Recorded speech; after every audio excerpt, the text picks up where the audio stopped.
जय गणेश। मैं पंडित दौलतराम सारस्वत आप सबका इस YouTube चैनल पर स्वागत करता हूं। सभी ज्योतिष प्रेमियों को मेरा राम राम। आज मैं आपके लिए लेके आया हूं ज्योतिष के अंदर कुंडली देखने के महत्वपूर्ण अनमोल सूत्र।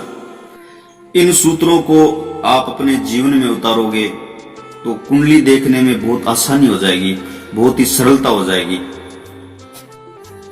पहला सूत्र, मार्केश, त्रिशदायेश और अष्टमेश का योग कारक ग्रह से संबंध हो रहा हो तो मार्केश द्वितीय भाव हो गया, सप्तम भाव हो गया, और त्रिशदायेश तीसरा भाव, छठा भाव और एकादश भाव। अष्टमेश का योग कारक अष्टम भाव, इनका अगर आपस में संबंध हो, इनकी महादशा में, इनकी अंतरदशा में यह ग्रह सुफलदायी होते हैं और अच्छा फल देने वाले होते हैं। दूसरा, सभी ग्रह अपनी दशा फल, अपनी महादशा आने पर, अपनी अंतरदशा आने में ये अपना फल नहीं देते हैं, बल्कि जिन ग्रहों का जिनसे संबंध होता है उनकी अंतरदशा में प्रदान करते हैं।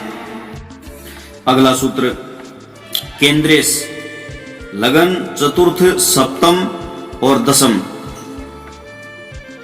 और त्रिकोणेश, नवम, पंचम, नवम और लगन, इनकी महादशा आने पे, केंद्र भाव की महादशा आने पर और त्रिकोण का अंतर आने पर, या त्रिकोण की महादशा आने में और केंद्र का अंतर आने पर ये शुभ फल देते हैं, शुभ फलदायी होते हैं। यदि इनमें कोई संबंध न हो तो एक दूसरे की दशा आने पर ये शुभ फलदायी नहीं होते हैं। जैसा ग्रह जिस भाव में बैठा है उस प्रकार का फल देता है। पाप ग्रह की महादशा में, सम ग्रह की अंतरदशा में भी प्राय पाप फल ही अधिक मिलते हैं। आगे, षष्टेश और एकादशेश यदि नीच के हो तो उच्च राशि का फल देते हैं। इसी प्रकार जब ये ग्रह उच्च के हो तो ये नीच का फल देते हैं। ज्योतिष शास्त्र में कुंडली का समय, फलित करते समय शकुन का, स्वर्ग का आदि का भी ज्ञान रखते हुए उनका फलादेश करना चाहिए। इससे अति उत्तम फलदायी होता है।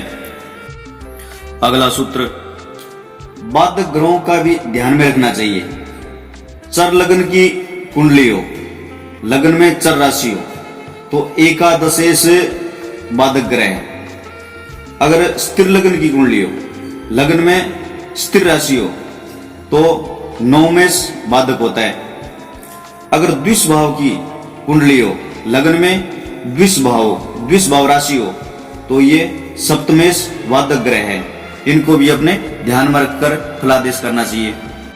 इस स्थिति में एकादशेश, नवमेश, सप्तमेश, इनके साथ कोई मंद ग्रह बैठ जाए या दुष्ट ग्रह बैठ जाए तो ये बाधक बन जाते हैं।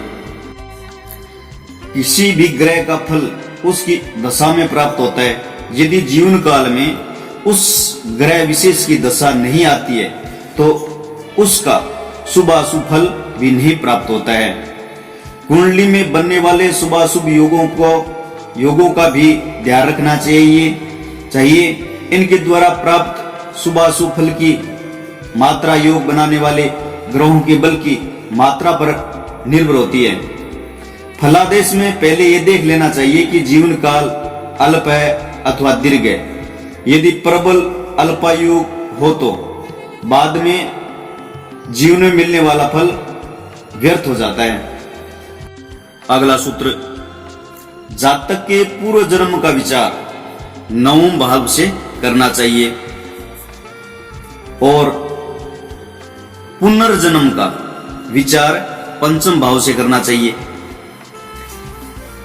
आगे, यदि कोई ग्रह स्वराशि या उच्चस्थ होकर कारक भी हो तब भी यदि उस पर पाप ग्रह की दृष्टि हो तो परिणाम में, फल में अंतर आ जाएगा।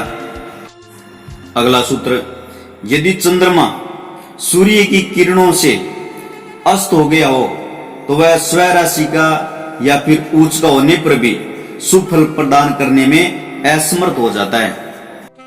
अगला सूत्र, जो ग्रह दो भावों का स्वामी होता है वह ज्यादा फल उस भाव को देता है जो भाव उसकी मूल त्रिकोण राशि में पड़ता है, और दूसरी राशिस्थ भाव का फल अपेक्षाकृत कम देता है। यदि विषम राशि में स्थित होता है तो पहले विषम राशि भाव का फल देता है, बाद में समराशि भाव का, और यदि समराशि में ग्रह स्थित हो तो पहले समराशि स्थित भाव का फल देता है और बाद में विषम राशि स्थित भाव का फल देता है।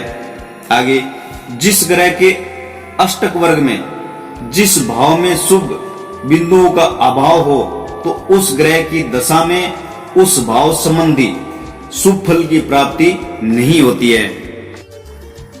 अगला सूत्र, कोई ग्रह चाहे कितना भी बली क्यों ना हो, यदि वह भाव संधि में हो तो फल देने में असमर्थ हो जाता है। अगला सूत्र, फलित करते समय जन्म कुंडली देखते समय जन्म कुंडली, चंद्र कुंडली, सूर्य कुंडली और नवमास कुंडली पर अवश्य विचार करें, चलित भी देखें, तभी अंतिम निर्णय की ओर अग्रसर होना चाहिए।